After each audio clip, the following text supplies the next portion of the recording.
The distress call came over the walkie-talkie, but the man had already turned into a zombie. It happened just as the farm's militia was on night watch. One of their teammates started to look pale and then began vomiting and wailing uncontrollably. Soon, another teammate displayed the same symptoms. Nick heard the distress call on the walkie-talkie and was rushing to their location. What was once a safe and peaceful farm was now in chaos. Cooper also arrived to calm the panicked residents. People were collapsing everywhere, mingling with the zombies. One zombie lunged at Cooper, but he reacted swiftly and managed to kill it in the nick of time. However, another zombie tackled him to the ground, just as Cooper was struggling to fend it off. A knife ended the zombie's threat. It was Nick, who had just arrived in time. Inside the farmhouse, Alicia and the others were awakened by the gruesome screams. They grabbed their weapons and rushed to the door. Only Ophelia remained calm, sitting on the edge of her bed. After enduring the trials of the apocalypse, Madison and Alicia were no longer the weak women they once were,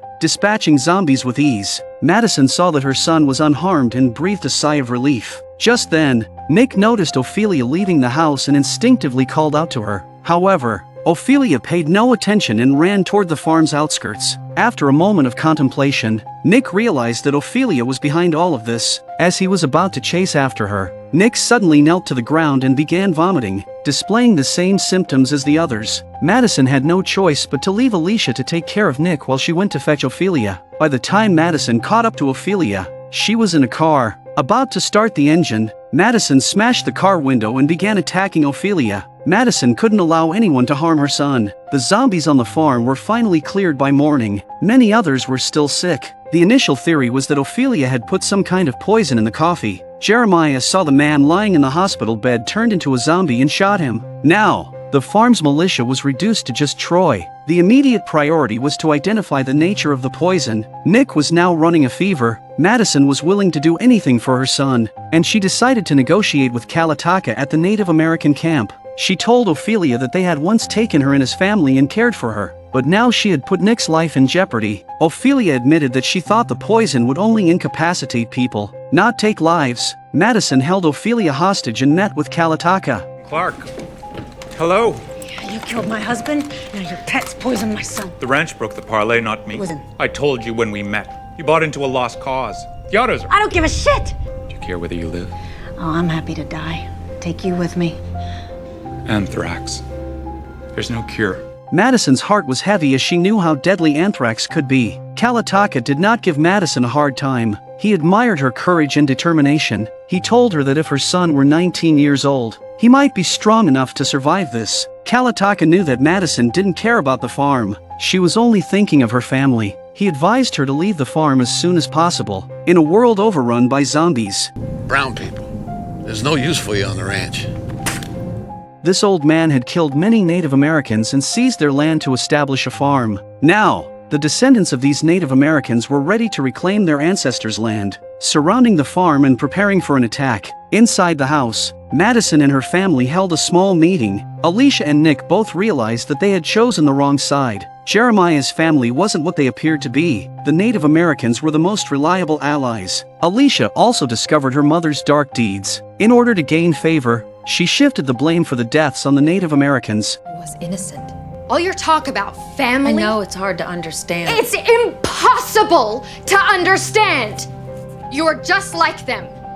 You're worse! You're heartless! Don't say You that! don't have feelings! Alicia. No wonder Dad was so depressed. He was living with a goddamn corpse! Enough! Madison didn't care how her daughter viewed her. She only wanted to use the farm to protect them. The next day, Madison engaged in negotiations with the Native American leader, Qaletaqa. He expressed their intention not to harm the survivors in the farm but rather seek revenge for their ancestors. The implication was clear. That night, Madison fell into contemplation. She didn't want her children and the farm to be destroyed together. She went to Jeremiah's room alone. Jeremiah was fortifying his house and preparing to fight to the end. He would not bow to the Native Americans. There is one way to secure the peace. He probably wants my scalp, huh?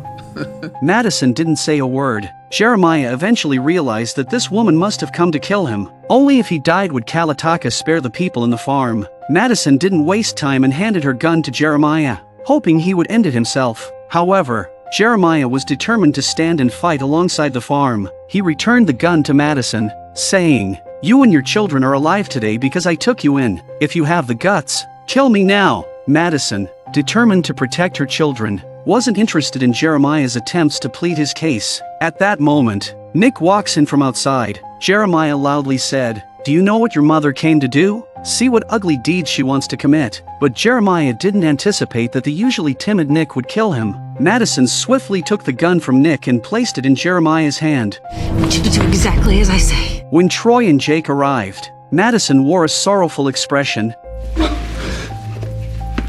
They believed their father had sacrificed himself to safeguard the farm. As the two sons prepared to place Jeremiah in a coffin, Madison discreetly entered the room. The next morning, Madison met with Qaletaqa, carrying a bag. She then handed the bag to him. Qaletaqa opened it and took a look. Perhaps, in the apocalyptic world, Madison had gradually twisted herself, but she perfectly exemplified a mother's willingness to do anything for her children.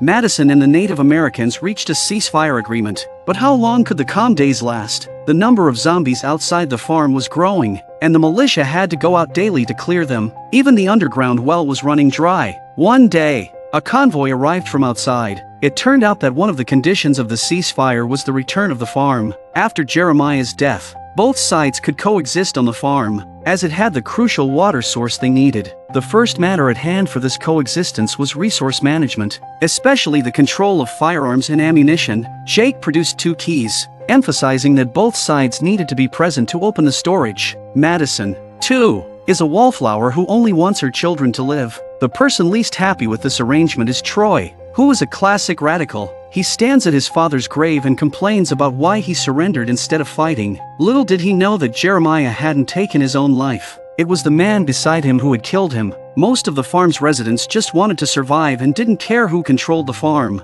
However, some felt inherently superior and were reluctant to engage with the newcomers. Among them, Terrence was the most resentful because the family that had left the farm earlier had been killed by Troy. Madison had blamed the Native Americans for it, and Terrence held a deep grudge against them. Terrence's hatred was magnified by Troy's instigation, unaware that the man who killed his friends was talking to the man next to him. The next day, drunk on fake alcohol, Terrence pulls out a gun. Although he was stopped, he managed to shoot one of the Native Americans in the arm. Subdued, Terrence paid with his life, as his neck was broken. This incident served as a wake-up call for Qaletaqa. He didn't know how many people in the farm held a grudge against them and decided not to adhere to the agreement on shared weapon management. Madison, being a centrist, naturally supports Qaletaqa. Jake had no choice but to compromise. In the evening, Qaletaqa decided to collect all the residents' privately owned weapons. The process went smoothly for most, but Troy, as expected,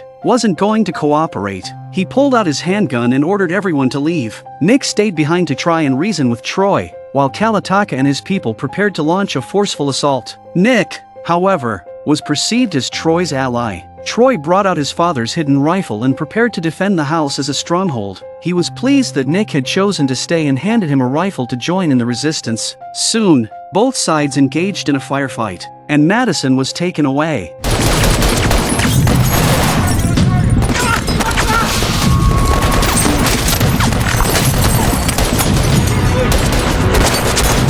Nick stood trembling in the middle of the house. A Native American approached, ready to kill Nick, but in a critical moment, Troy intercepted the strike with his hand. Troy then fought and retreated to the second floor, where a rifle was also hidden under the bed. Nick was still trying to persuade Troy, but Troy was not afraid but very excited. You're the last person I thought would have my back. It's good to have company. I don't want to die. Yep, you may have backed the wrong horse. Think about your brother, man. This place, your father. Are you ready? No. I'm taking some back. Looking at the crazy Troy, Nick tried to knock him out. Now I'm beyond pissed. Hey, Troy. Your father, he didn't want to take his own life. I killed him. The words immediately stimulated Troy. He pointed the gun at Nick. He gave up resisting as if he was dead. In the end, Troy was exiled, and Nick was considered an accomplice and faced punishment. At Madison's plea, Nick was locked in an iron box for self-reflection. Troy had only one request. Madison had to be with him the entire time he was exiled. He wasn't sure if the Native Americans would kill him in the middle of nowhere. Soon, the vehicle drove into the wilderness. There's no need for that. Just as Native American untied Troy, Madison threatened Troy with a gun before he reluctantly left. A significant problem emerged shortly afterward. The farm's well water supply was depleting, enough for both sides to last only a month. They had to figure out how to obtain fresh water for survival. Madison and Qaletaqa heard about a human trading post nearby and embarked on a journey to purchase fresh water. Speaking of water sources, Daniel had previously eliminated Dante, who controlled the reservoir. Since then, Daniel assisted Lola in managing the entire reservoir. However, Lola did not exploit others like Dante had. Instead, she distributed several large trucks of fresh water to ordinary people every day. At first, these ordinary people were grateful to Lola. Lola also actively participated in the distribution of fresh water, and Daniel was always there to keep Lola safe. Lola couldn't figure out why he wasn't helping, but watching the people, Daniel knew the nature of people in the post-apocalyptic world. As time goes by, some of the people begin to feel discontent. They began inciting others to demand the dam from Lola and physically attack them. With no other choice, Daniel had to evacuate with Lola quickly. At this point, Madison and Qaletaqa arrived at the trading post. Would they have any connection to the dam? In the post-apocalyptic world, humans had become guardians of their homes. They were tethered to the front gates, tirelessly killing zombies. This was the largest surviving center in the apocalypse. Madison and Qaletaqa had come here solely to acquire a water source. There were strict rules, and money had long become worthless. To enter, they had to surrender their weapons and provide an item for evaluation of credit. The cashier had clearly taken an interest in Madison's satellite phone. In the end, Madison traded the phone for 2 days of staying at the trading center. Upon entering the trading center, the familiar atmosphere washed over them. It was the liveliest place they had seen in the post-apocalyptic world. Armed personnel were present everywhere, and people traded as if they were in the Middle Ages, using items for exchange. Even a motorcycle sparked a fierce competition. There were even special services. A young man expresses his faith through tattoos. Only in the evening did they inquire about where they could trade for fresh water. When they heard they needed 30,000 kilos, the woman said she could only come up with half of that, and what would you give them in exchange? Qaletaqa produced his chips, pre-apocalypse silver coins, and assured her he had plenty. The woman's attitude changed drastically, and she became interested in cooperating with them. Just then, Madison unexpectedly heard a familiar voice, a man being thrown to the ground. As she got closer, she realized it was Victor, whom she hadn't seen in a long time. He was being led away by 2 men, clearly in trouble. Madison couldn't ignore her good friend's plight. However, they weren't pushovers, and the man quickly got the better of her in a fight. Luckily, Qaletaqa was there in time to back her up. Horseback warriors are not for the faint of heart. The 3 of them swiftly fled through the streets, following Victor into a small room. Madison's first question to Victor was, "How did you get into so much trouble here?"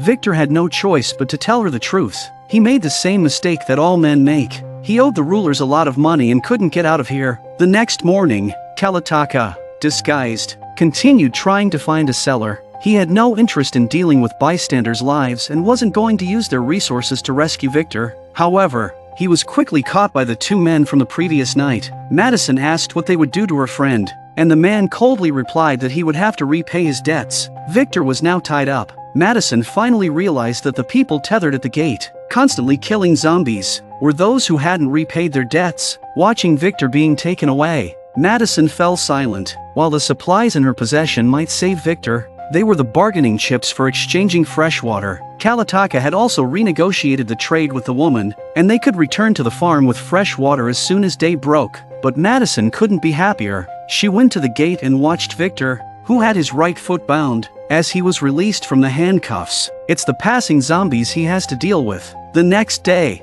both parties gathered at the gate for the trade. Qaletaqa opened his chest, revealing that the box meant for the silver coins was empty. He looked embarrassed. Victor at the gate kills 1 zombie after another, but is soon surrounded by more and more zombies.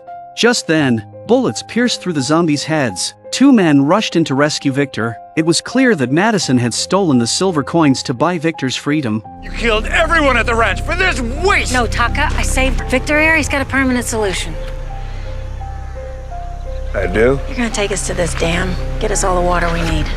Qaletaqa watched this woman, momentarily unable to speak, while there was someone they knew at the reservoir, Daniel. As soon as he saw Victor, he would definitely kill him.